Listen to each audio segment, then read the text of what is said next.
उठाकर वो हमारे परमेश्वर को हम धन्यवाद करते हैं। वे अपनी आवाज से वो उसकी स्तुति करे, उसे कहे प्रभु तू अद्भुत है, यीशु तू दयालु है, वो तू जीवित परमेश्वर है, वो हम पर अनुग्रह करने वाला परमेश्वर, वो हम पर प्रेम करने वाला परमेश्वर, हम तुझे धन्य कहते हैं। वही अपनी आवाज उठाकर उसे धन्यवाद करे, वो कोई उसको तालियों के द्वारा धन्यवाद करे, कोई हालेलुया कहकर उसको धन्यवाद करे। वो महान है, वो अद्भुत परमेश्वर है, वो हमारा जिंदा खुदा है, कोई उसे धन्य कहे।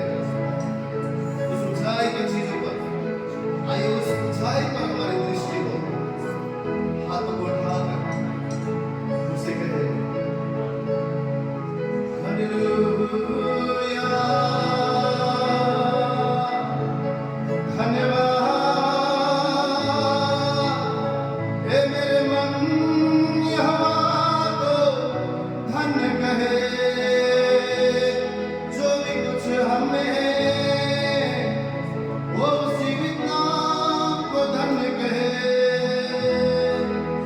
धन्यवाद यीशु, ओ यारा बड़ा धन्यवाद। We bless your holy name. Hallelujah, hallelujah.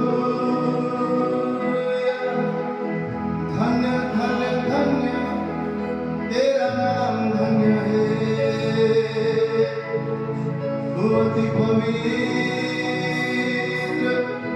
स्वर्ग में विराजमान, हमारे हृदय तेरे लिए खोलते हैं और कहते हैं इस मन में तू आ, इस जीवन में तू आ, तू बस जा प्रभु यीशु आ, यीशु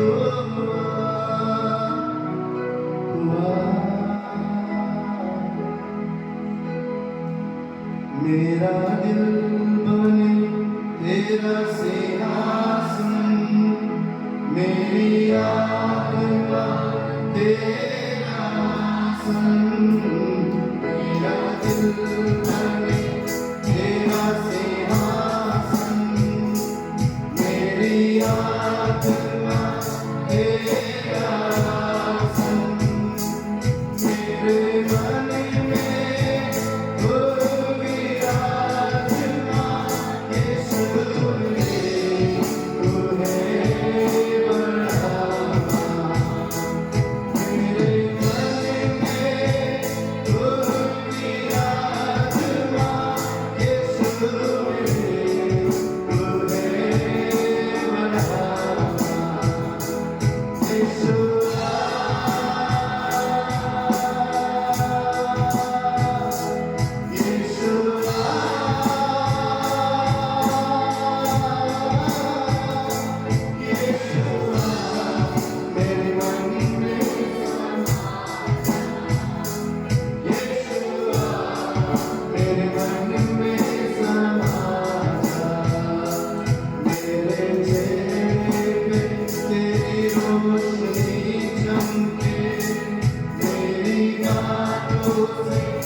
तेरी रोशनी चमके, तेरी बातों में तेरी खुशबू में, मेरा जीवन बने तेरी स्तुति का साथ, तेरी प्रशंसा करते मेरी जुबान।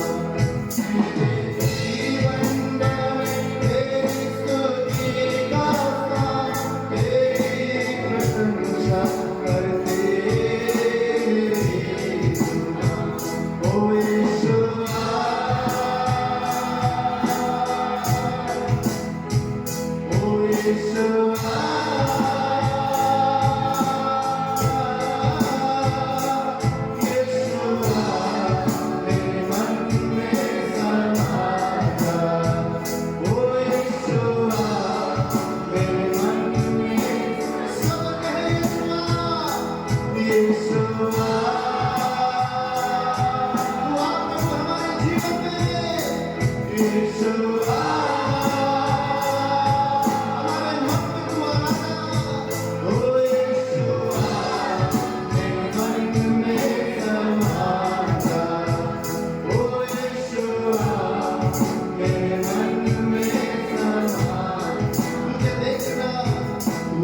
देखना मैं चाहूं तेरे ओर यीशु करीब आऊं तुझे देखना मैं चाहूं तेरे ओर यीशु करीब आऊं कितना है तू प्यारा प्रभु तेरी महिमा मैं सबको सुनाऊं कितना है तू प्यारा प्रभु तेरी महिमा मैं सबको सुनाऊं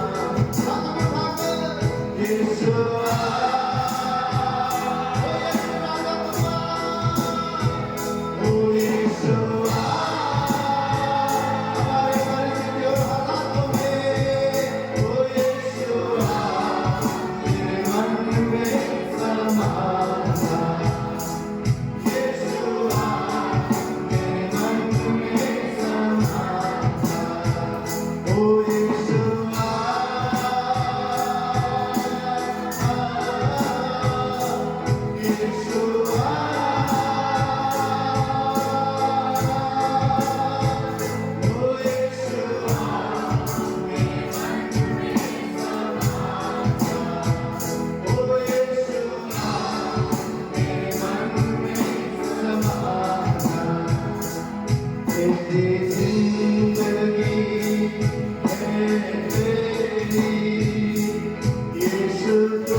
हमारे हृदय में हम तुझे बसाते हैं प्रभु,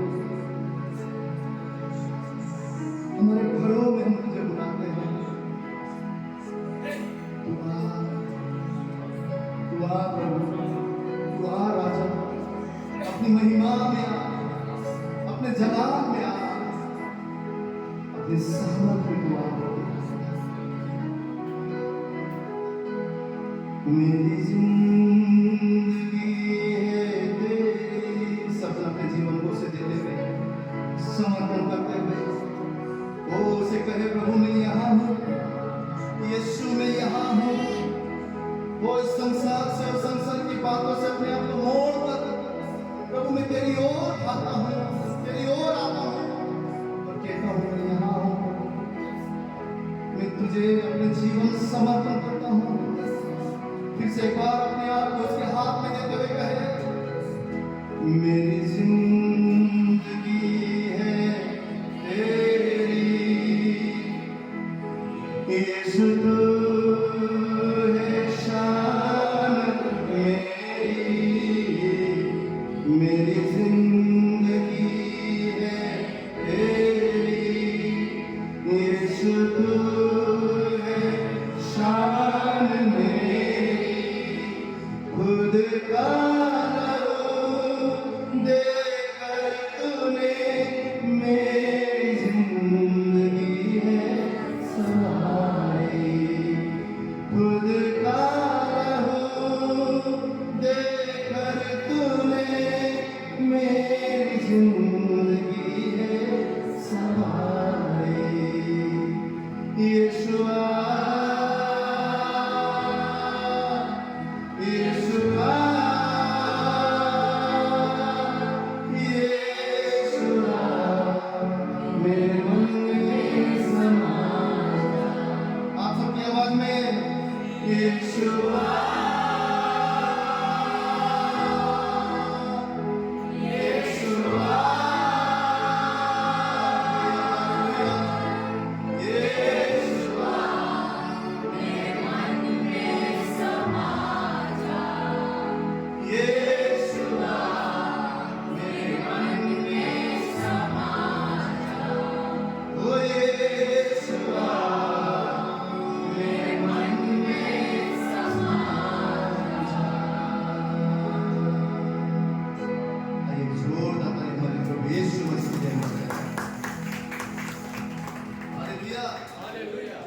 यीशु मसीह हमारे बीच में इतना विश्वास करते हैं, आमीन।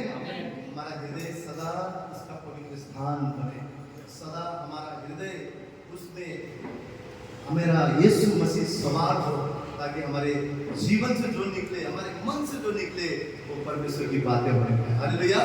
ये इस सुबह जैसे हमने प्रभु को बुलाया हमारे हृदय, हमारे जीवन में, हम विश्वास करें कि उसका राज, उसका पराक्रम, उसकी हुकूमत, उसकी मर्जी आप और मेरे जीवन में है, और परमेश्वर की मर्जी सदा लाभ की है। Hallelujah, hallelujah. हम कभी परमेश्वर को धन्यवाद कर सकते हैं, कभी हम परमेश्वर के प्रति शुक्रगुजार हो सकते हैं, जब हमारे हृदय में उसके उपकारों को हम याद करते हैं। हमारा मन जब उसको उपकारों को याद करता है, जब इजरायली लोगों को मूसा लेकर आ रहा था, हम सारे कहानी में, सारी बातों में देखते हैं, यहोवा परमेश्वर उनसे इसलिए नाराज था, इसलिए उनसे दूर था, इसलिए हर एक जन उस वादा किए हुए देश में नहीं जा पाए, क्योंकि उनका मन परमेश्वर के प्रति धन्यवादित नहीं, परंतु कुड़कुड़ाने वाला हृदय था। वो सदा परमेश्वर की बातों में, जो भी परमेश्वर उनको दे रहा था, उन बातों के लिए भी कुड़कुड़ाता। जो परमेश्वर अद्भुत चीजें कर रहा था, उन बातों में वो कुड़कुड़ाता। परमेश्वर नहीं चाहता है कि हमारा जीवन कुड़कुड़ाने वाला जीवन हो। जो हमारे जीवन में है, हर एक बातों के लिए हमें धन्यवाद धन्यवाद देना है। आने वाले आशीषों के लिए भी पहले से धन्यवाद करना है। यीशु मसीह ने भी पिता के प्रति उस मछली और रोटी को उठाकर कहा, प्रभु धन्यवाद। क्या उससे पहले 5000 लोगों ने खा चुके थे? नहीं, उस छोटी चीज में भी परमेश्वर ने धन्यवाद किया, पिता ने उसे आशीष किया, और 5000 लोगों ने खाया, और 12 टोकरी रोटी को भी, मछली को भी वहां पे बचा हुआ उठाया गया। क्यों? धन्यवादित हृदय हमारे आशीषों के दरवाजे को खोलता है। धन्यवादित हृदय सदा परमेश्वर प्रसन्न करता है। भाइये, कभी कभी हमें लगता है कि जीवन की बातें, जीवन के हालात, जीवन की चीज मेरे विपरीत है। मैं तो ये चाहता था, परंतु ये हो रहा है। मैं तो ये सोचता था परंतु ये हो रहा है, मुझे तो ये चाहिए था परंतु मुझे ये मिला। लेकिन मैं आपसे कहना चाहता हूँ, जो परमेश्वर ने अंधकार से हमें ज्योति में लाया है, वो परमेश्वर के पास हमारी सोच और विचार से भी अद्भुत बातें उसके पास है। जो करता है वो हमारी भलाई के लिए करता है, अच्छाई के लिए करता है, उत्तम बातें वो हमारे जीवन में करता है। हालेलुया! इतना विश्वास करते हैं। आमीन आमीन। और यीशु मसीह मिलने से हम सब आशीषित हैं। हमारे जीवन में यीशु मसीह है, हम आशीषित हैं। इससे बड़ी कोई आशीष नहीं हो सकता है। कभी कभी विश्वास और प्रभु में होने के बाद में भी हम इस संसार की चीजों में हम चाहते हैं कि अरे हम ये नहीं, प्रभु ने दिया, वो नहीं दिया। स्वयं परमेश्वर आप और मेरे जीवन में है, स्वयं उसका उद्धार आप और मेरे जीवन में, स्वयं उसका शांति आप और मेरे जीवन में उसने कलवरी पर अपने आप को देकर आप और मुझे खरीदा है। तो आइए हम सब उस कुड़कुड़ाने वाले मन को हटाकर, जो परमेश्वर ने उद्धार और अनंत काल का जीवन दिया है, जो लहू बहाया है, जो उसने हमसे स्नेह किया है, प्रेम किया है, वो हमारे संग संग है, उसके वादों को याद करते हुए इस सुबह हम यीशु मसीह को धन्यवाद करेंगे और कहेंगे, यीशु मिल गया, मुझे यीशु मिल गया तो जीवन में सब कुछ मुझे मिल गया। आमीन।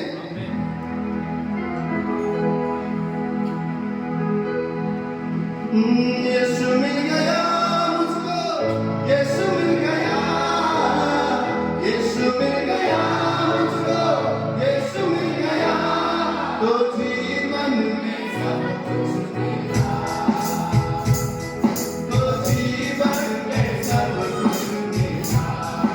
सब कहे यीशु मिल गया मुझको, यीशु मिल गया, यीशु मिल गया।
में सब कुछ मिला, ओ जीवन में सब कुछ मिला।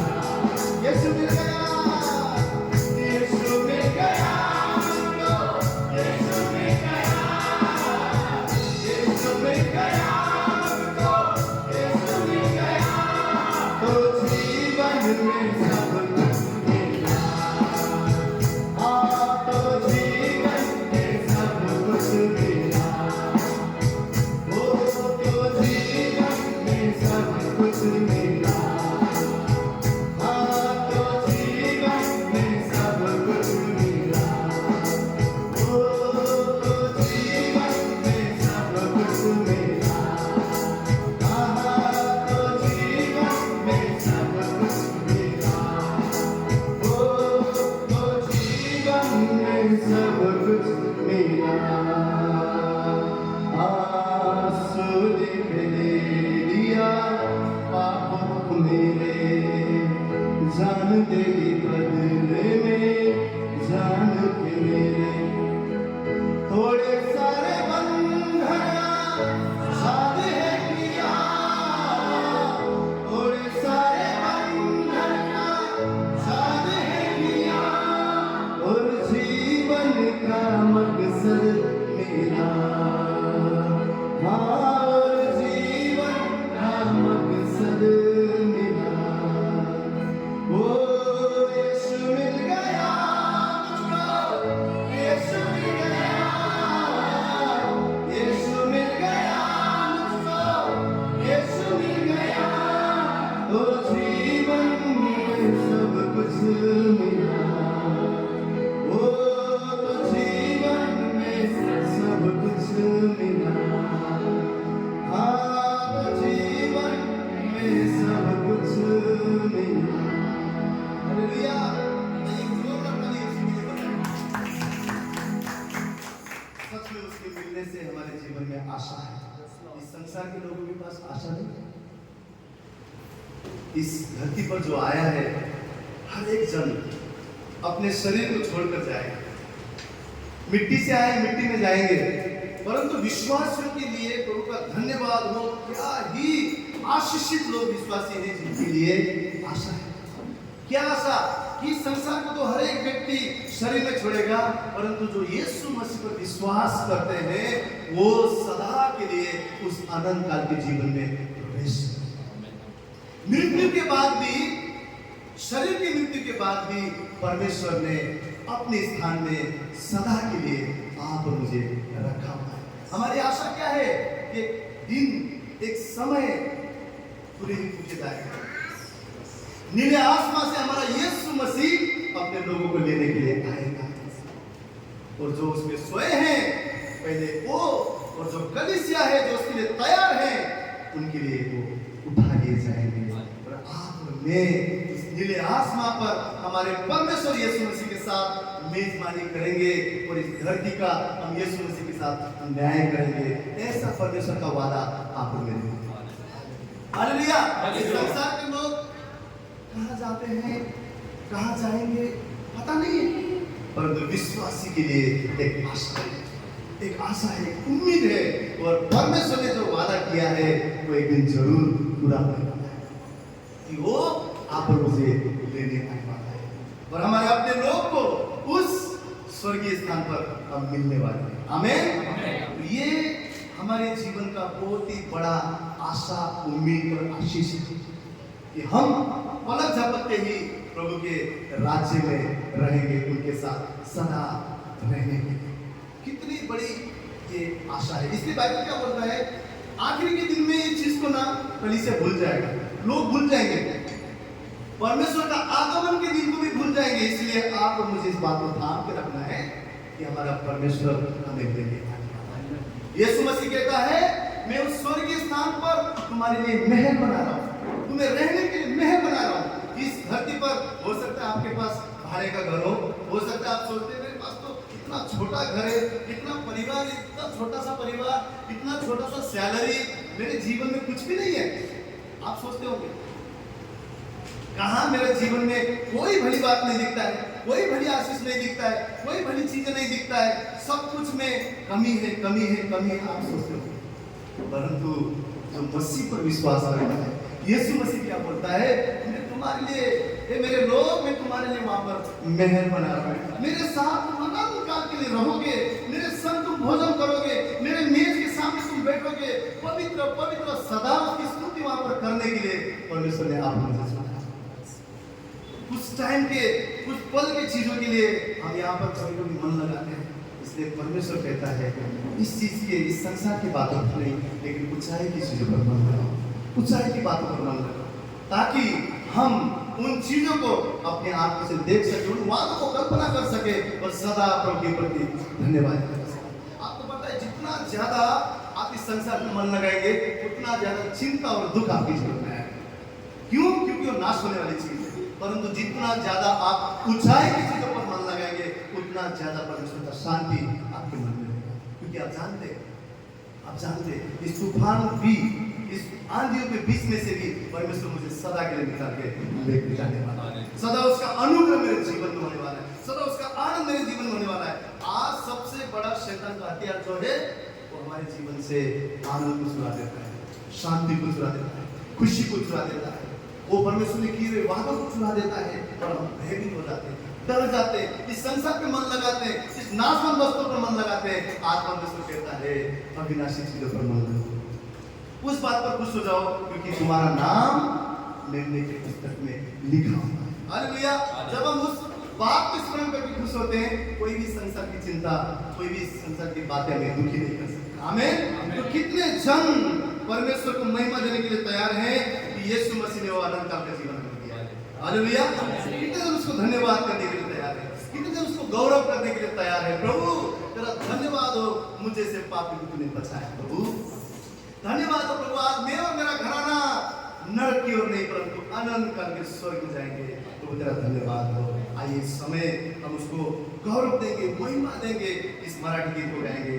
धन्यवाद यीशु।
आजाद किया है। आजादी का मतलब आप समझते क्या है?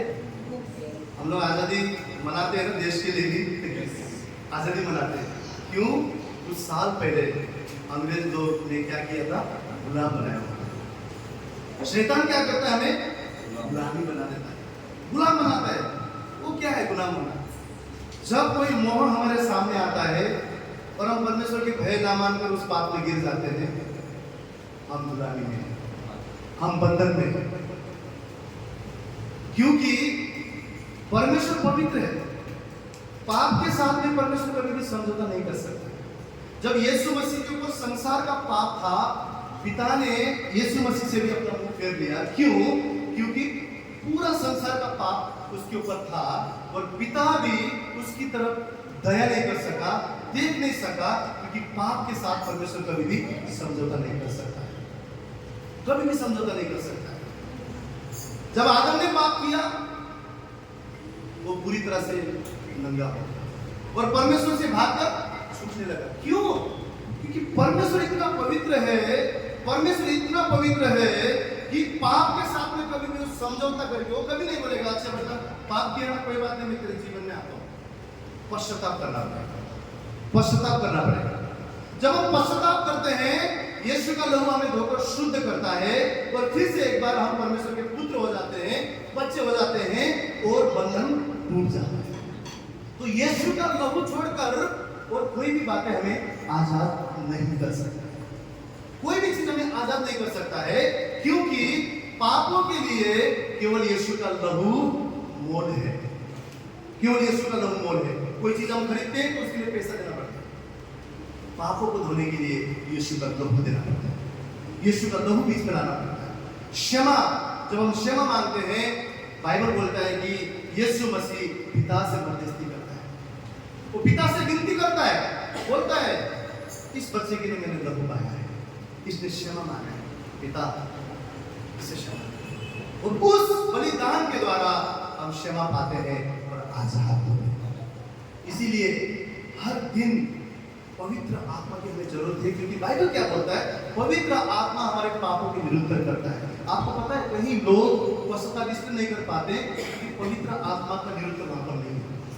वो अपनी गलती को नहीं समझ पाते, वो अपने पाप को नहीं समझ पाते, अपने अहंकार को, अपने घमंड को नहीं देख पाते। क्यों? पवित्र आत्मा का सामर्थ्य कार्य वहां पर नहीं है। लेकिन बाइबल क्या बोलता है? जब पवित्र आत्मा आएगा तो तुम्हारे पापों से वो निरुत्तर करेगा। इसका मतलब आप जान पाओगे, मैं जान पाऊंगा कि हमारी कमी क्या है, हमारी घटी क्या है। हम पश्चाताप करेंगे, परमेश्वर के करीब आएंगे। इसलिए यीशु मसीह ने सबसे पहले क्या बोला? अपने मन को फिराओ, अपने आप को फिराओ, मेरी तरफ बचाओ, मैं स्वर्ग का राज्य निकट है। क्यों मन को फिराने को बोला? क्यों? क्योंकि हम जब तक पश्चाताप नहीं करेंगे, जब तक यीशु के लहू पर विश्वास नहीं करेंगे, तब तक सच्चा आजादी आपके मेरे जीवन में नहीं आ सकता। और केवल हमें आजाद करने के लिए यीशु का लहू है। पर आजादी क्यों जरूरी है? बंधन क्या करता है? बंधन हमें कभी भी बढ़ने नहीं देता है, बंधन हमें कभी भी परमेश्वर की इच्छा पर चलने नहीं देता है, बंधन हमें कभी भी उस स्वर्गीय राज्य पर पहुंचने नहीं देता है। बंधन हमेशा हमारे जीवन में एक जंजीर की तरह हमें पीछे खींचता है, लेकिन उस जंजीरों को तोड़ने के लिए यीशु का लहू है। वो कलवरी की क्रूस पर यीशु का लहू बहा, जिसकी वजह से हम विश्वास करने वाले आजाद हुए। लेकिन आज के दिन में भी अगर बाइबल बोलता है मेरे धर्मी लोग 60 के 70 बार भी गिर जाते हैं तो भी मैं उनको उठाकर धर्मी बनाता हूं। जब हम पश्चाताप करते हैं और मन को फिराकर प्रभु के पास आते हैं, यीशु का लहू में आज उतना ही सामर्थ्य है कि हमें शुद्ध करके इनके समान श्वेत बना सके। आमीन। अपनी धार्मिकता परमेश्वर हमारे पर बन देता है। हमारे अपनी बुद्धि और ज्ञान से हम कभी धर्मी नहीं हो सकते। बहुत बाइबल पढ़ लिया, बहुत नॉलेज आ गया, बहुत घंटों आराधना कर लिया, इतना अच्छे सुर में गा लिया, बहुत इंस्ट्रूमेंट बजा लिया, धर्मी हो गए, हमारा काम शुद्ध है। बाइबल बोलता है हमारा धार्मिकता मैले कपड़े चितड़े के समान है, लेकिन परमेश्वर अपनी धार्मिकता आप और मेरे ऊपर खोल देता है। परमेश्वर स्वयं का धार्मिकता सोचिए, वो धार्मिकता आप और मेरे जीवन के ऊपर। हालेलुया। क्यों? उस लहू के द्वारा। वो आज हमारे घराना के लिए, हम अपने आप के लिए, हमारे परिवार के लिए, हमारे जीवन के लिए इस गीत के द्वारा हम घोषित करेंगे कि मैं आज आजाद हूं। मैं आज आजाद हूं यीशु मसीह के लहू के द्वारा। अब मैं बंधनों में नहीं, अब मैं पुराने जीवन में नहीं, अब मैं पापों में नहीं। इस गीत गाने से पहले आज हम अपने आप को सरेंडर करेंगे और प्रभु से कहेंगे, प्रभु तूने मुझे आजाद किया है, अब आजादी के जीवन में जीऊंगा। हालेलुया। सारे बंधन टूट गए हैं। अब मैं देखूंगा प्रभु बंधन टूटकर तेरे सामर्थ हमारे जीवन में आता होगा। अब मैं देखूंगा और तेरी राह पर सदा चलूंगा, ताकि वो बंधन फिर से हमारे जीवन में कभी ना आने पाए। आज हम विश्वास के साथ इस गीत को गाएंगे। सारे बंधन टूटकर मैं और मेरा घराना आजाद हो चुका है। यीशु के लहू ने मुझे आजाद किया है। आइए हम सब मिलकर इस गीत को गाकर उसकी स्तुति करें। तू ही है वो जो मुझको छुड़ाता, तू ही है वो जो मुझको संभालता,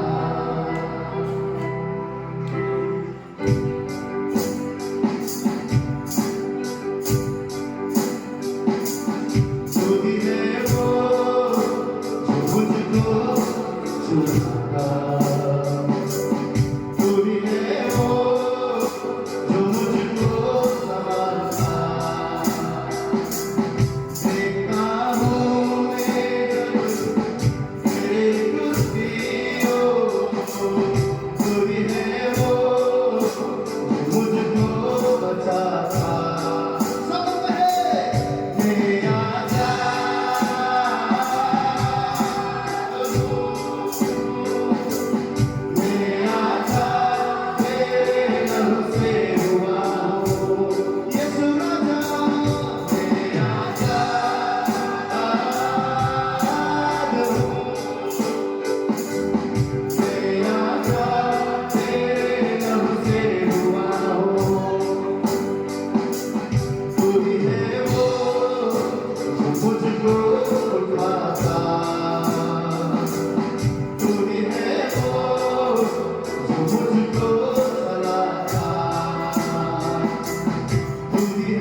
मैं आजा तेरे रंग से हुआ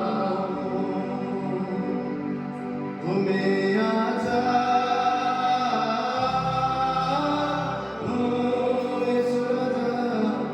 मैं आजा तेरे रंग से हुआ हूँ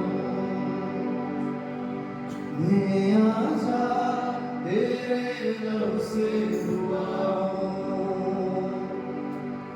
मैं आजा तेरे रंग से हुआ हूँ। धन्यवाद तूने हमें आजाद किया है प्रभु, ताकि हम नई ऊंचाई पर उड़ान भर सके। तूने हमें आजाद किया है प्रभु कि हम तुझ में प्रभु नई ऊंचाई को पा सके। तूने हमें आजाद किया है ताकि हम नए सृष्टि बनकर तो तेरे पवित्र जीवन जी सके। तूने हमें आजाद किया है प्रभु ताकि हमारे जीवन में हम फूल नहीं परंतु सर बनकर चमक सके। तूने हमें आजाद किया है कि हम जिंदगी को जी सके प्रभु। तूने हमें आजाद किया है कि उस पाप और गुलामी में नहीं परंतु हम आजाद होकर तेरी राह पर चलकर अनंत जीवन में हम प्रवेश कर सके प्रभु। तूने हमें आजाद किया है। अब हम पर कोई श्राप नहीं, अब हम पर कोई पाप नहीं, अब हम पर कोई शरीर शैतान की ताकत नहीं, कोई मृत्यु के डंक नहीं, परंतु अनंत काल का जीवन हमारे दिल में रखा है। तेरा वचन कहता है उठ प्रकाशमान हो जा, तेरा प्रकाश आया है, तेरा प्रकाश आया है, तेरा प्रकाश आया है। तू हमें बल दे, तू हमें ताकत दे, ऐसा पंख दे कि हम उड़ सके, ऐसा हिम्मत दे कि हम आगे बढ़ सके, ऐसा ताकत दे कि तेरी राह पर चल सके। ऐसा अभिषेक कर प्रभु सदा पाप को ना करके तेरी आज्ञाओं को मान सके। ऐसा सामर्थ्य में हम जानते अपने बल पर नहीं परंतु तेरे बल के द्वारा हम सब कुछ कर सकते हैं। तेरे सामर्थ्य पर तेरे सामर्थ्य पर हमें उठा, हमें चला। तूने कहा देख तेरा प्रकाश आया, तेरे प्रकाश चमक में दे प्रभु ताकि हम चमक ले पाए। हमें उठा, बल और सामर्थ्य देना चाहिए।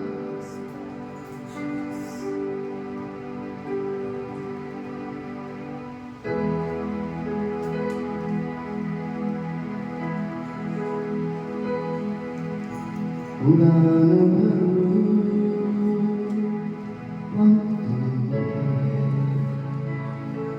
ऊंचाइयों में उड़ाता है, उड़ान भरूं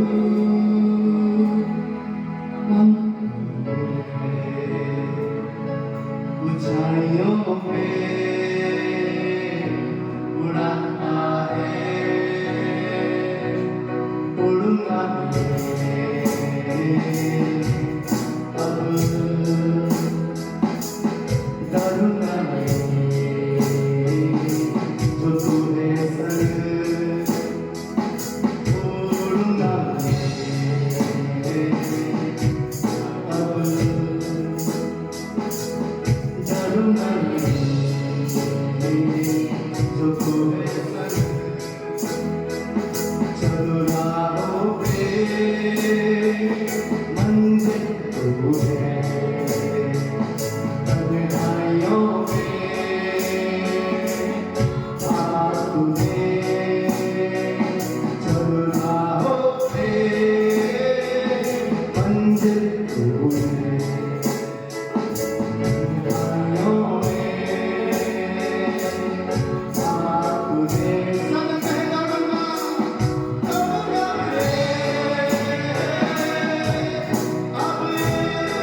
ऊंचाइयों पे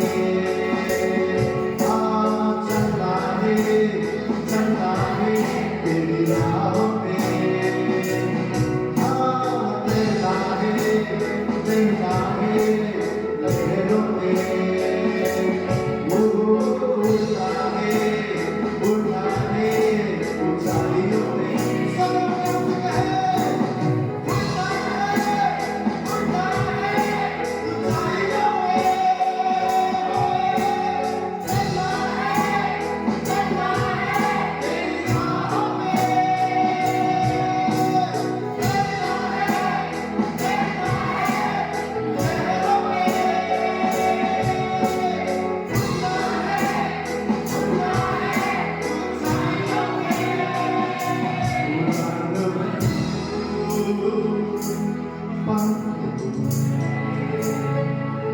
ऊंचाइयों पे सुनाता है उड़ान भरो पंखों ऊंचाइयों पे उड़ाता है उड़ना अब डरना जो तू है संग हाँ उड़ना अब डरना जो तू है संग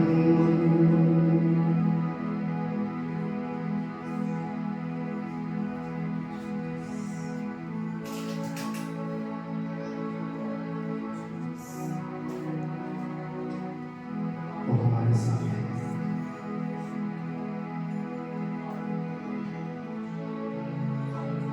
वो हमारे साथ है उसने हमें छोड़ा नहीं है उसने हमें त्यागा नहीं है उसके पास लाभ की योजना है जो कोई अपने भविष्य को लेकर डर रहा है जो कोई अपने जीवन को लेकर डर रहा है जो कोई अपने मुश्किल हालात में घबरा रहा है जो कोई तूफान के बीच में ये सोच रहा है कि मैं अकेला हूं आज ये सुबह से कह रहा है मेरा बेटा मेरी बेटी मैंने तेरा हाथ थामा हुआ है मैं तेरे संग हूं मैं तेरे संग संग आज परमेश्वर कह रहा है देख तेरा प्रकाश देख तेरा प्रकाश आया है उठ प्रकाशमान हो जा उसकी प्रकाश की चमक में उड़ाने के लिए हमें बल और सामर्थ्य बनाने के लिए हमारे जीवन में कार्य करता है कभी ना उसे कहे क्यों क्यों मेरे साथ क्यों परंतु उसे कहे प्रभु तू मेरे जीवन में भलाई को जानता है तू मेरे जीवन में भलाई को जानता है प्रभु तू मेरा भविष्य है तू मेरा बल है तू मेरी ताकत है तू मुझे उड़ा तू मुझे चला मैं तेरे पीछे दौड़ना चाहता हूं मैं तेरे पीछे भागना चाहता हूं हंसते चले किनारा तू है तूफानों उभारा है बसते चले किनारा तू है तूफानों में उभारा है सपन कहेंगे तैरूंगा मैं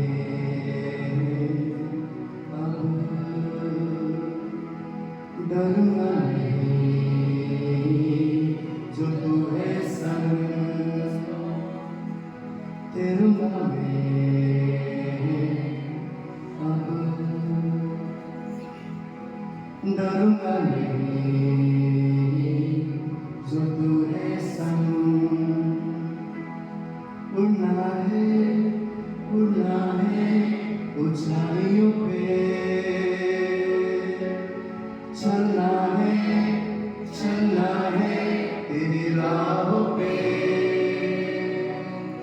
उतरना है लहरों पे, उड़ना है ऊंचाइयों पे, ऊंचाइयों पे।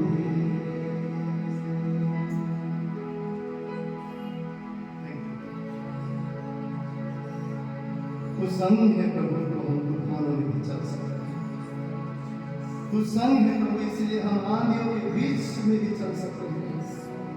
तू संग है प्रभु हम लहरों को चीरते हुए हम आगे बढ़ सकते हैं प्रभु। तू संग है, तू संग है, तू संग है प्रभु हमारे में नहीं परंतु हम जीवन से तू संग है प्रभु। तू मिल गया हमें कुछ नहीं चाहिए। तू संग है हम जानते हैं प्रभु, हम जानते हम जयवंत से भी बढ़कर है। तू संग है, हमें कोई फिक्र नहीं प्रभु, हमें कोई चिंता नहीं, हमें कोई डर नहीं, क्योंकि तू हमारे संग है। जिसने समुद्र को डुबाया, वो जिसने जंगल पर राह को बनाया, जो स्वयं मरकर जी उठा, जो सिंहासन पे विराजमान है, जिसके कहने से आगे और तूफान थम जाते हैं, जो बादशाह है, जिसकी हुकूमत सदा की है, जिसका राज सदा का है, वो परमेश्वर हमारे संग है। वो सेनाओं का यहोवा हमारे संग है। हम डरते नहीं, घबराते नहीं, तुझे थाम कर हम तेरे संग चल रहे हैं, ये जानते हुए कि तू हमें ऊंचाई पर लेकर जा रहा है, तू हमें ऊंचाई पर लेकर जा रहा है। तेरा प्रकाश हम पर चमक रहा है। हम धन्यवाद, तुझे सारा आदर देते हैं, सारा सम्मान तुझे देते हैं प्रभु। धन्यवाद तेरे वादों के लिए, इस संसार के अंत तक तू हमारे साथ है। सारा आदर और महिमा तेरे नाम को देते हैं। धन्यवाद करते हुए इस प्रार्थना विनती को हमारा जीवित बना तो यीशु मसीह के नाम से हरे चलते हैं। आमीन।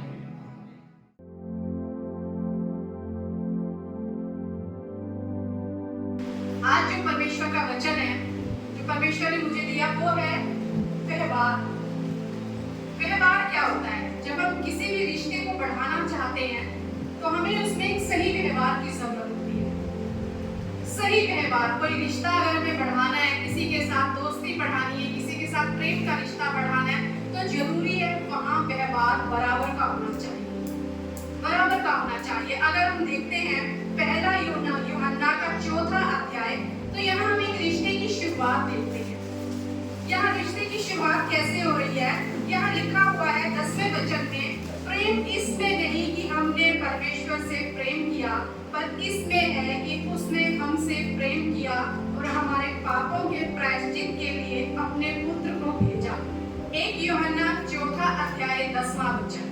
यहाँ कहता है 11वां वचन, हे प्रियो, जब परमेश्वर ने हमसे ऐसा प्रेम किया तो हमको भी आपस में प्रेम रखना चाहिए। परमेश्वर को कभी किसी ने नहीं देखा। यदि हम आपस में प्रेम रखें तो परमेश्वर हमें बना रहता है और उसका प्रेम हमें सिद्ध हो गया है। और 16वां वचन क्या कहता है? 16वें वचन में लिखा है, जो प्रेम परमेश्वर हमसे रखता है उसको हम जान गए और हमें उसका विश्वास है। परमेश्वर प्रेम है और जो प्रेम में बना रहता है वह परमेश्वर में बना रहता है और परमेश्वर उसमें बना रहता है। हम सब जानते हैं कि रिश्ते की शुरुआत में परमेश्वर ने हमसे प्रेम किया। कैसा प्रेम किया? ऐसा प्रेम किया कि उसने अपना इकलौता पुत्र दे दिया। ये रिश्ते की शुरुआत हुई, उसने प्रेम किया और उस प्रेम में उसने दे दिया। और अब यहाँ वचन क्या कह रहा है? परमेश्वर का वचन कह रहा है कि हमने किसी ने परमेश्वर को नहीं देखा।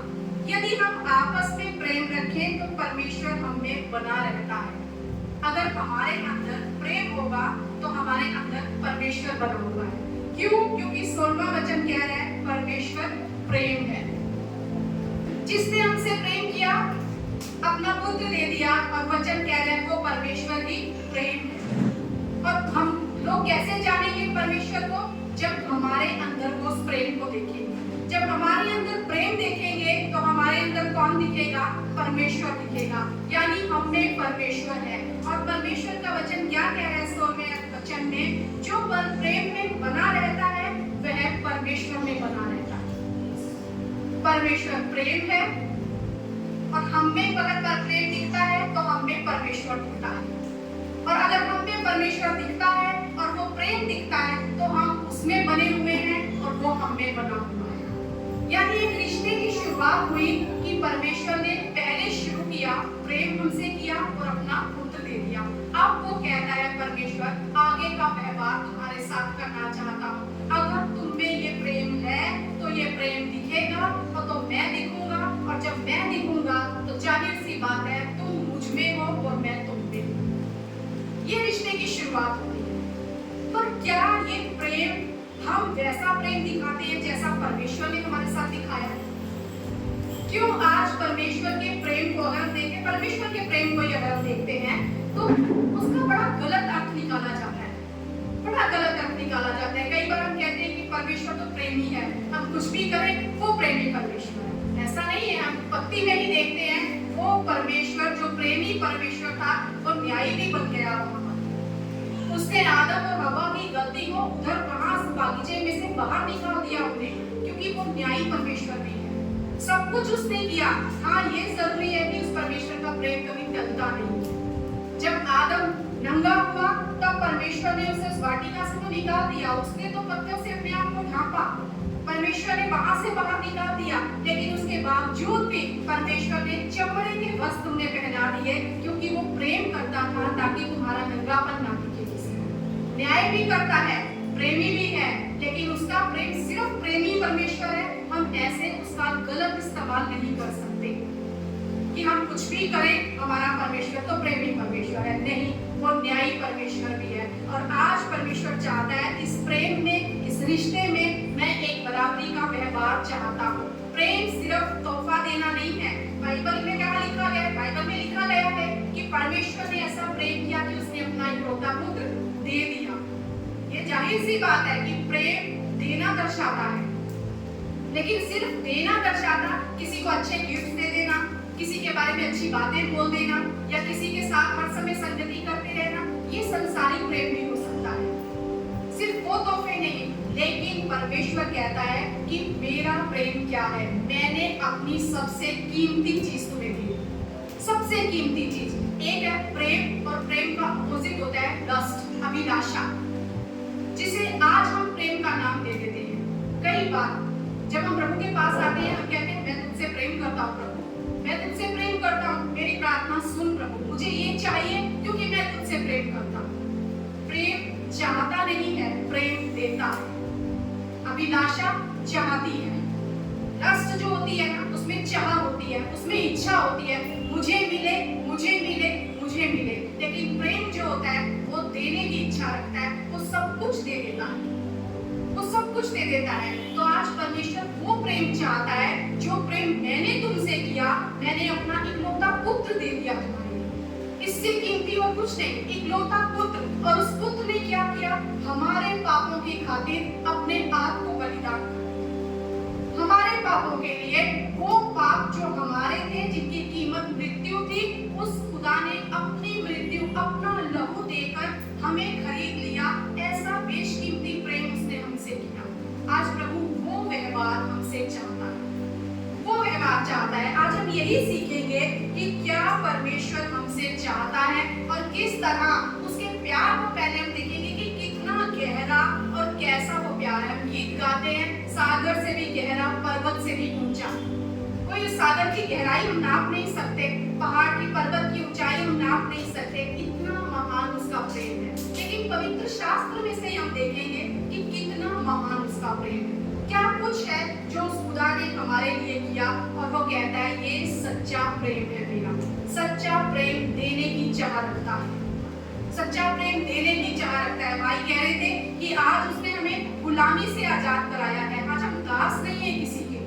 दास का क्या काम होता है? दास का काम होता है जहां वो जिसका गुलाम है ना, उसकी उसे सेवा करनी ही है, उसकी सेवा करनी ही है। और एक एम्प्लॉय होता है, कर्मचारी, जब वो किसी की सेवा करता है ना, वो क्यों करता है? क्योंकि उसकी जरूरत है, उसे चाहिए, उसे कीमत चाहिए, उसे पैसे चाहिए, तब वो उस बात में उसकी सेवा करता है। लेकिन प्यार क्या करता है? प्यार जो सेवा करता है ना, वो सिर्फ देने की सेवा करता है। मुझे कुछ चाहिए नहीं, मैं किसी का गुलाम नहीं हूँ, लेकिन मैं इच्छा से सेवा कर रहा हूँ। मेरी मर्जी है क्योंकि मैं प्यार करता हूँ। प्यार देना है, प्यार अपना सब कुछ लुटाना है, प्यार अपने आप को समर्पण करना है। इसीलिए परमेश्वर के वचन में पहला कुरिन्थियंस 13 अध्याय में हम पढ़ते हैं, आप सब जानते हैं, आप ऐसे सुन सकते हैं कि प्यार क्या है।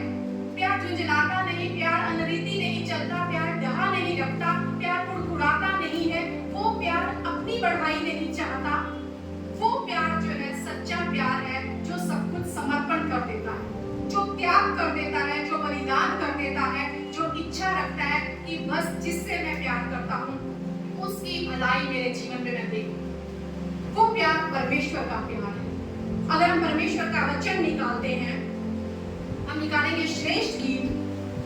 हम सब खोलेंगे आज अपनी पुस्तक को। श्रेष्ठ गीत अगर हम निकालें, यशायाह से पहले है और सबोपदेशक के बाद में है। कैसा प्रेम परमेश्वर ने हमसे किया।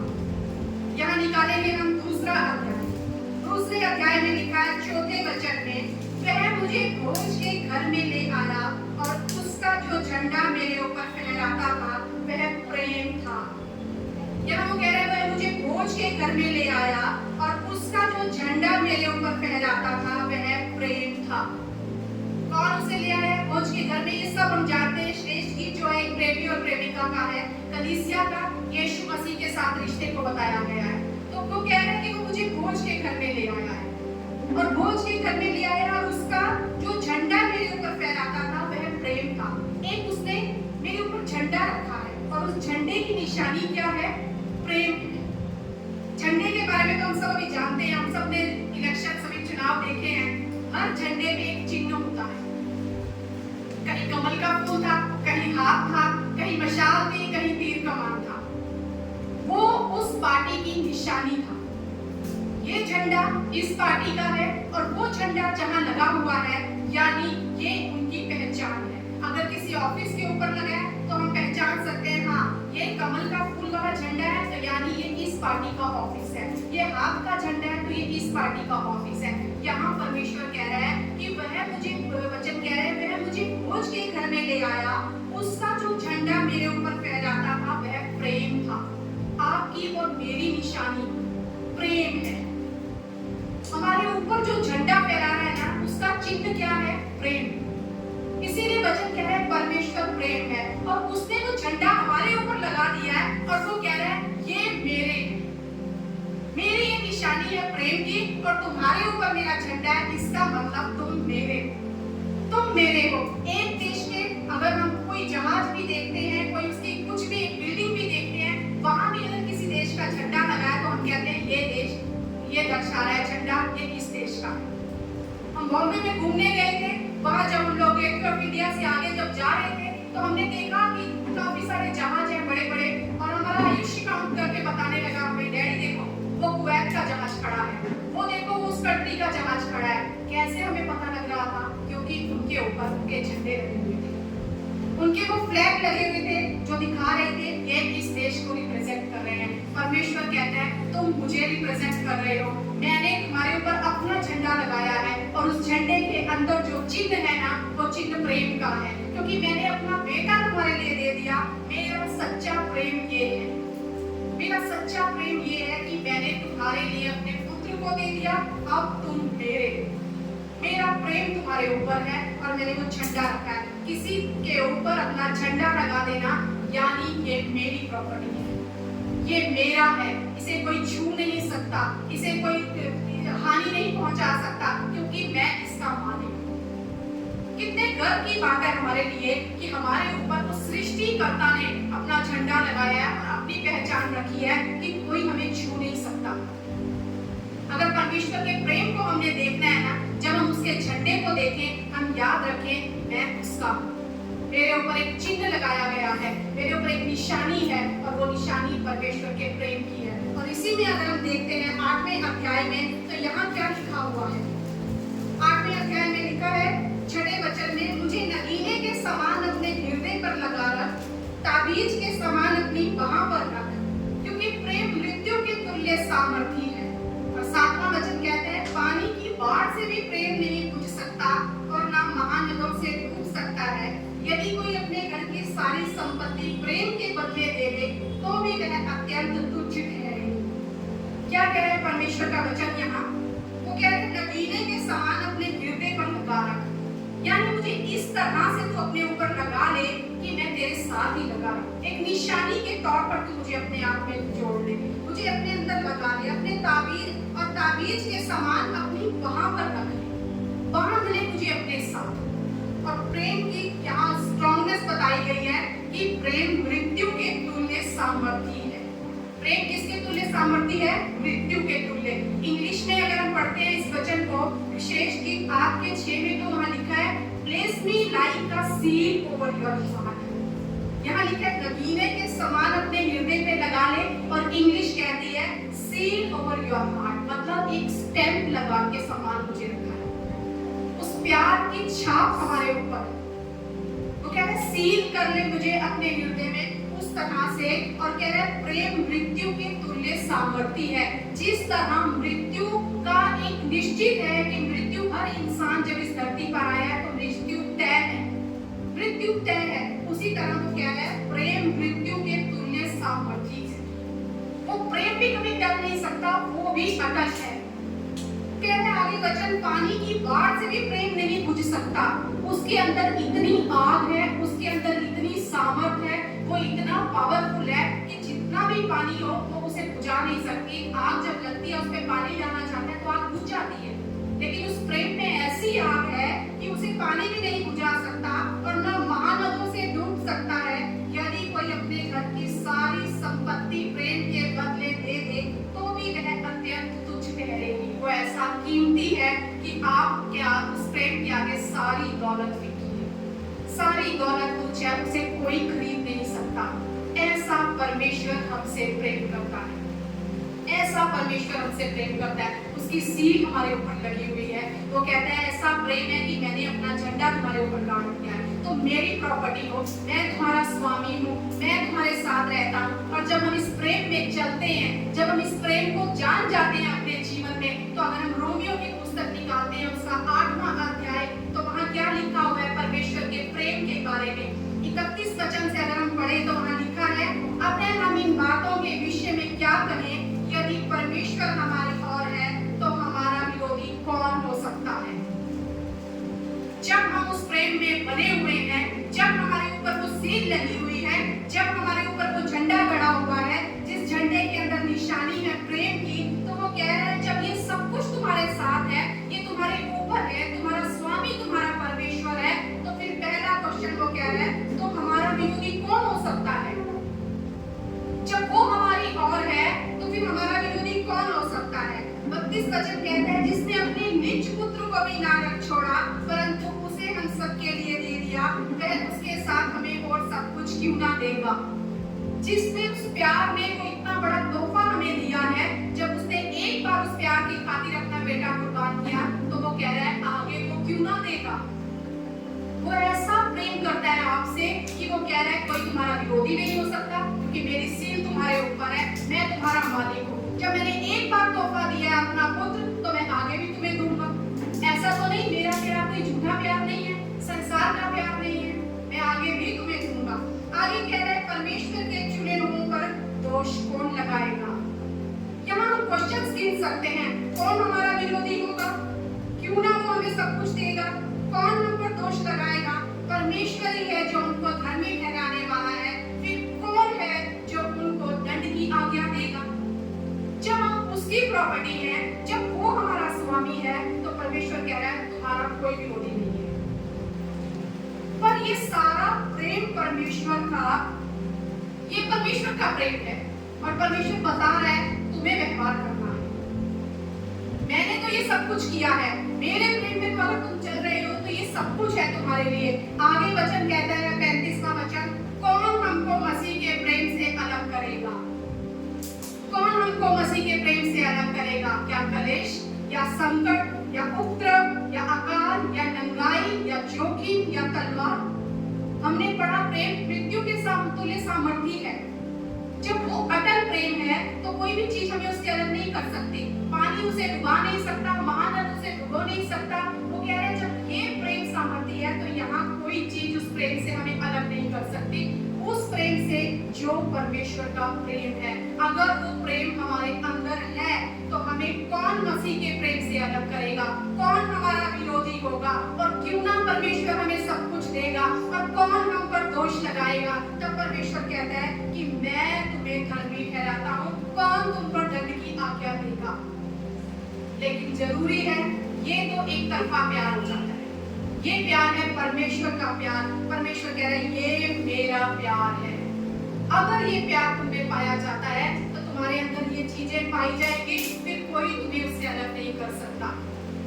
पर कैसे हम उस प्रेम को में चल सकते हैं, और जब हमें चलते हैं उस प्रेम में तो हमारे साथ क्या होता है। ये तो परमेश्वर का प्रेम है, लेकिन बहुत जरूरी है हम इस प्यार में सही व्यवहार करना सीखें, इस रिश्ते में सही रिश्ते को आगे बढ़ाना सीखें। क्योंकि इस प्रेम में अगर हमें है तो हमारे जीवन में कोई हमें इससे अलग नहीं कर सकता।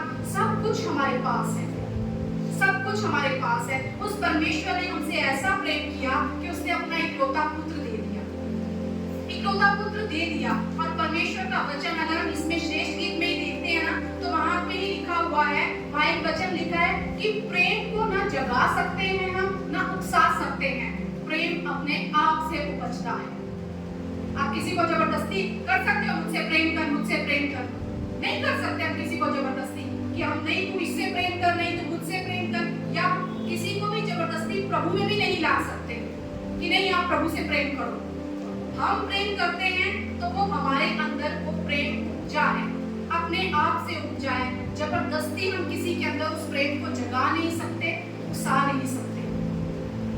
अगर हम परमेश्वर के पवित्र शास्त्र में एक घटना पढ़ते हैं उड़ाऊ पुत्र के बारे में, उड़ाऊ पुत्र के बारे में हम सब जानते हैं। उसने पिता से अपनी संपत्ति ली, अपना हिस्सा लिया और चला गया। सब कुछ दोस्तों में उड़ा दिया उसने, सब खत्म हो गया, सूरों के बाड़े में चला गया।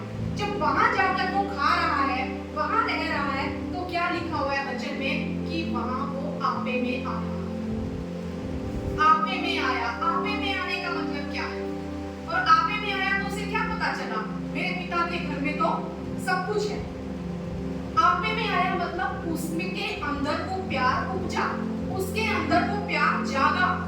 पहले तो वो सब कुछ लेकर चला गया, उसके अंदर कोई प्यार नहीं आया कि नहीं मेरे संपत्ति नहीं, वो तो एक अभिलाषा थी, एक लस्ट थी, मुझे मेरा हिस्सा दे, मैं लेकर चला गया। पर क्या पिता ने उसे रोका?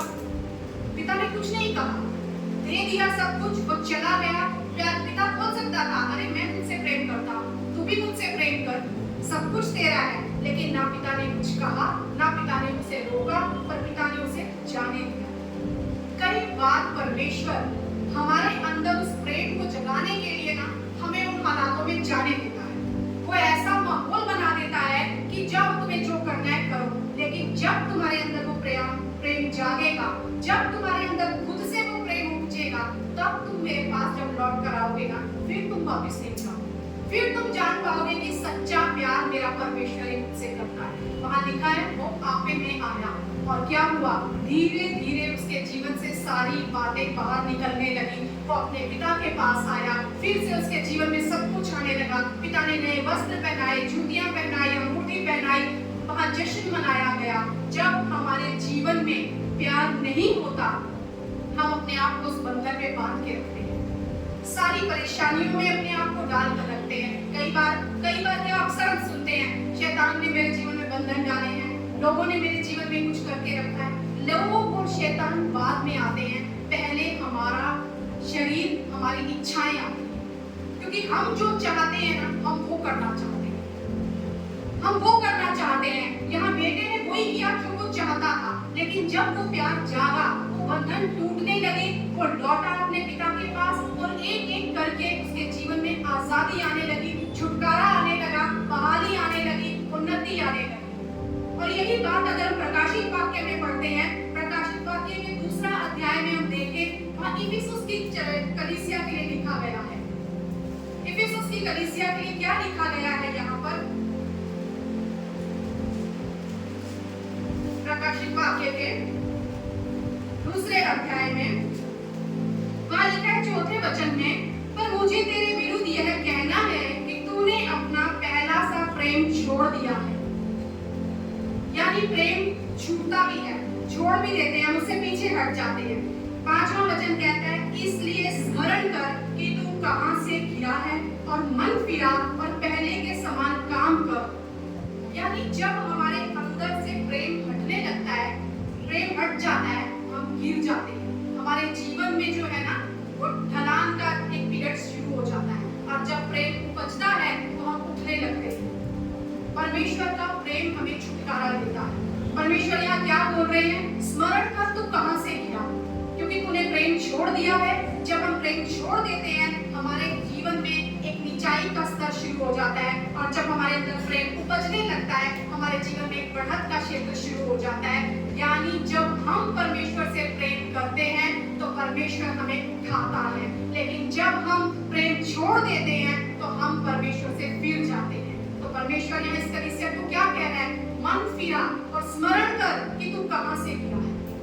पहली बात, परमेश्वर का प्रेम हमें आजादी देता है, छुटकारा देता है, बंधनों से हमें आजाद करता है, हमारे जीवन में बढ़त को लेकर आता है। और दूसरी बात हम क्या देखते हैं? यूहन्ना के अध्याय में हम देखें, अगर 15वां अध्याय, यूहन्ना का 15वां अध्याय हम निकालेंगे, वहां पर लिखा हुआ है परमेश्वर एक आज्ञा दे रही है। और वो क्या आज्ञा दे रही है? 12वें वचन में लिखा है, मेरी आज्ञा यह है कि जैसा मैंने तुमसे प्रेम रखा वैसा ही तुम भी एक दूसरे से प्रेम रखो। इससे बड़ा प्रेम किसी का नहीं कि कोई अपने मित्रों के लिए अपना प्राण दे। परमेश्वर कह रहे हैं, मैं आज्ञा दे रहा हूं तुम्हें कि जैसा मैंने तुमसे प्रेम रखा वैसा तुम एक दूसरे से रखो। और आज्ञा क्या होता है? क्या है आज्ञा? आज्ञा सिर्फ प्रभु ने बोला और मैंने कहा हाँ प्रभु मैं तेरी सारी आज्ञाएं मानती हूँ, ऐसा आज्ञा नहीं। आज्ञा हमेशा कृति में होती है। हम करते हैं तो हम आज्ञा मान रहे हैं, अगर हम सिर्फ शब्दों में चल रहे हैं तो हम कोई आज्ञा का पालन नहीं कर रहे। यहाँ परमेश्वर कह रहे हैं, मेरी ये आज्ञा है कि जैसा मैंने तुमसे प्रेम रखा वैसा तुम भी एक दूसरे से प्रेम रखो। और इससे बड़ा प्रेम किसी का नहीं कि कोई अपने मित्रों के लिए अपना प्राण दे। जो आज्ञा मैं तुम्हें देता हूँ, यदि उसे मानो तो तुम मेरे मित्र हो। यदि मेरी आज्ञा मानते हो, यदि प्रेम में चलते हो, जैसा मैंने तुमसे प्रेम किया तुम दूसरों से करते हो, तो तुम मेरे मित्र हो। यानी जब हम प्रेम करते हैं परमेश्वर से, तो ना सिर्फ हम परमेश्वर के मित्र बनते हैं, पर हम अपने जीवन में और मित्रों को भी बुलाते हैं। हमारे पास एक मित्रों की संगति होती है, क्योंकि परमेश्वर के तो हम मित्र बनते ही हैं, लेकिन जब हम दूसरों से प्रेम करते हैं तो दूसरे भी हमारे मित्र बनते हैं। परमेश्वर कहता है कि संसार तुमसे बैर करेगा, क्योंकि तुमको जो है मैंने चुना है, मैंने अलग किया है, तुम मेरे मित्र हो। मैं संसार का नहीं हूँ, तुम भी संसार के नहीं हो। जब तुम आपस में प्रेम करोगे तो तुम्हें यहाँ मित्र मिलेंगे, यहाँ संगति मिलेगी। जब हम प्रेम करते हैं हम उसके मित्र बन जाते हैं, और जब मित्र बन जाते हैं तो एक विशेष अधिकार आपके और मेरे पास आ जाता है। आगे अगर हम देखें, यहाँ इसी वचन में पहले हम देखते हैं, तो यहाँ क्या लिखा है 15 वचन में, अब से मैं तुम्हें दास न कहूंगा। यानी वो दासत्व वाला काम खत्म हो चुका है, पर परमेश्वर उससे एक लेवल आगे ले गए हैं हमें। क्या कह रहे हैं? क्योंकि दास नहीं जानता कि उसका स्वामी क्या करता है, परंतु मैंने तुम्हें मित्र कहा है, क्योंकि मैंने जो बातें अपने पिता से सुनी वे सब तुम्हें बता दी। हमारा स्तर बढ़ जाता है, हमारा लेवल बढ़ जाता है। जब हम मित्र बन जाते हैं तब वो पिता से सुनी हुई बातें हमें सुनाता है। कुछ लोगों को हमने अपने जीवन में देखा होगा जो वचन में, प्रार्थना में इतने गहराई में आपको भेदों को उजागर करते हैं, तब हमें लगता है कुछ तो इसमें खास है। वो उनका स्तर होता है, वो उनके पास एक रहस्य होता है कि किस तरह परमेश्वर के उस प्रेम में बढ़ना है, किस तरह उसके मित्र बनना है, किस तरह उसके वो बातें सीखनी है। और अगर हम देखें मत्ती की पुस्तक में, तो वहां लिखा भी हुआ है, मत्ती के 13वें अध्याय में लिखा हुआ है, चेलों के पास आकर उससे कहा, चेलों ने, तू लोगों से दृष्टांतों में बातें क्यों करता है? 13वें अध्याय का 10वां वचन और 11वें वचन में यीशु मसीह क्या कहते हैं उनसे? तुमको स्वर्ग के राज्य के भेदों की समझ दी गई है पर उनको नहीं थी।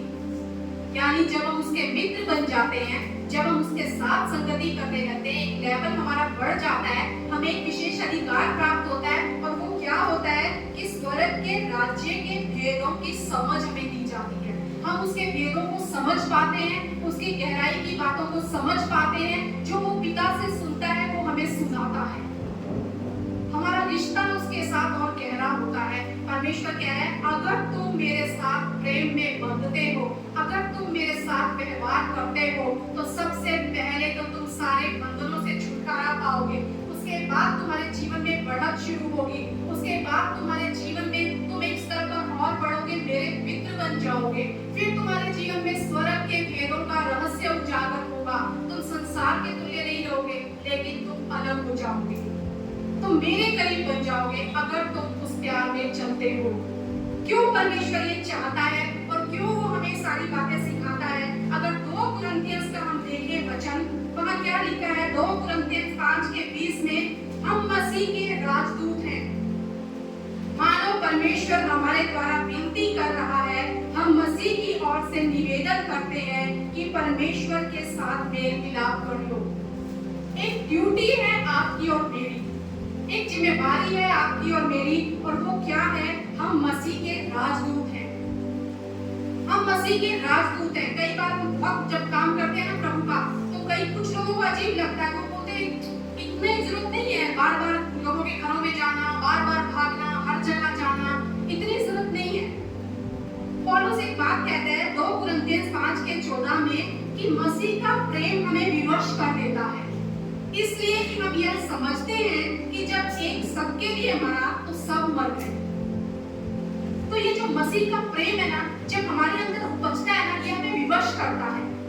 ये हमें विवश करता है। इसमें कोई ये नहीं कि कोई हमें कहे क्यों कर रहे हो। अरे वो प्रेम हमें विवश करता है, क्योंकि वो हमारे लिए मरा है, वो मेरे लिए इस धरती पर आया है। उस परमेश्वर ने मेरे लिए अपना इकलौता पुत्र दिया है। उस परमेश्वर ने मेरे लिए सब कुछ किया है। मैं बंध गया हूँ उसके साथ और मैं उसका राजदूत हूँ। क्यों? परमेश्वर का वचन ये क्या कह रहा है? मानो परमेश्वर हमारे द्वारा विनती कर रहा है। अब ये मेरा काम है उसके इस प्रेम को दिखाना। क्या अगर हम साधारण शब्दों में देखें तो एक राजा है स्वर्ग का, वो अपने राज्य को बढ़ाना चाहता है। हर एक बिजनेसमैन का काम होता है ना, वो कहता है अभी एक सिटी में नहीं और आगे सिटी में बिजनेस बढ़ाना है, एक देश से दूसरे देश में जाना है अपने बिजनेस को लेके। तो वो क्या करता है? अपने प्रतिनिधित्व वहां रखता है। परमेश्वर कह रहा है मैं उस राज्य को इस पृथ्वी पर बढ़ाना चाहता हूँ। स्वर्ग किसी ने नहीं देखा, परमेश्वर किसी ने नहीं देखा, लेकिन तुम लोगों के द्वारा तुमने जो प्रेम देखा है, मैं तुम्हें अपने प्रतिनिधित्व रखता हूँ। तुम उस राज्य को इस पृथ्वी पर दिखाओ, तुम उस पिता को इस पृथ्वी पर दिखाओ, मेरे राज्य को बढ़ाओ। कैसे दिखेगा? जब वो प्रेम हमारे अंदर होगा, जब वो प्रेम हम दूसरों के साथ करेंगे। अगर वो प्रेम हमारे अंदर है तो परमेश्वर हमारे अंदर है, परमेश्वर हमारे अंदर है तो उसका प्रेम हमारे अंदर है, और फिर वो प्रेम हम में बना है तो हम उसमें बने हुए हैं। इस तरह हम उसके राज्य को बढ़ा सकते हैं। और ये परमेश्वर ये हमसे विनती कर रहा है। हम मसीह की ओर से निवेदन करते हैं कि परमेश्वर के साथ मेल मिलाप कर लो। हम वो प्रतिनिधित्व हैं, हम वो कार्य करने वाले मीडिएटर हैं बीच में। परमेश्वर कहता है तुम दिखाओ प्रेम तो मेरा प्रेम नजर आएगा, तुम काम करोगे मेरा राज्य बढ़ेगा। और हमेशा हम ये याद रखें, हम उसके प्रतिनिधित्व हैं। हम स्वामी नहीं हैं, हम मालिक नहीं हैं, लेकिन हमें सेवा सौंपी गई है। हम बंधे हैं, हम विवश हैं, क्योंकि उसने हमसे पहले प्रेम किया है और अब हम सब कुछ करना चाहते हैं। पौलुस कह रहा है मसीह का प्रेम हमें विवश कर देता है, इसलिए कि हम यह समझते हैं कि जब एक सबके लिए मरा तो सब मर गए। वो कह रहा है वो हमारे लिए मर गया, हमारे पापों के लिए मर गया, और अब वो क्या कह रहे हैं? सब मर गए। मतलब अब उस संसार के लिए, उस पाप के लिए हम मर गए हैं।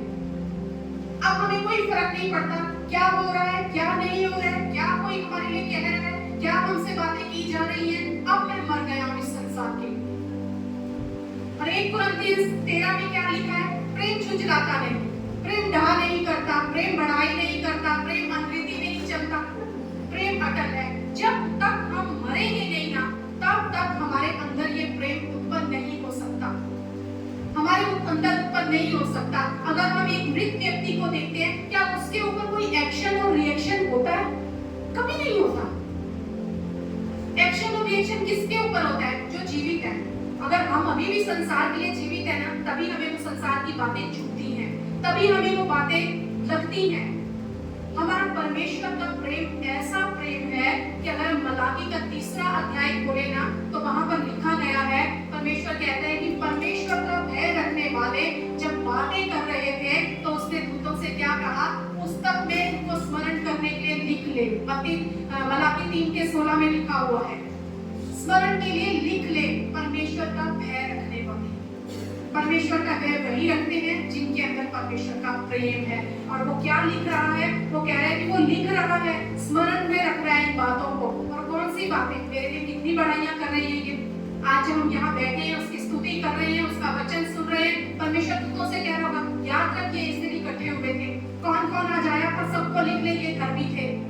वो हमारी भलाइयों की बातों को जब भी हम उसकी बढ़ाई करते हैं, वो याद रखता है, वो याद रखता है। और अगर एक वचन हम देखते हैं इब्रानियों 8:12, तो वहां क्या लिखा है? मैं उनके अधर्म के विषय में दयावंत होऊंगा और उनके पापों को फिर स्मरण ना करूंगा।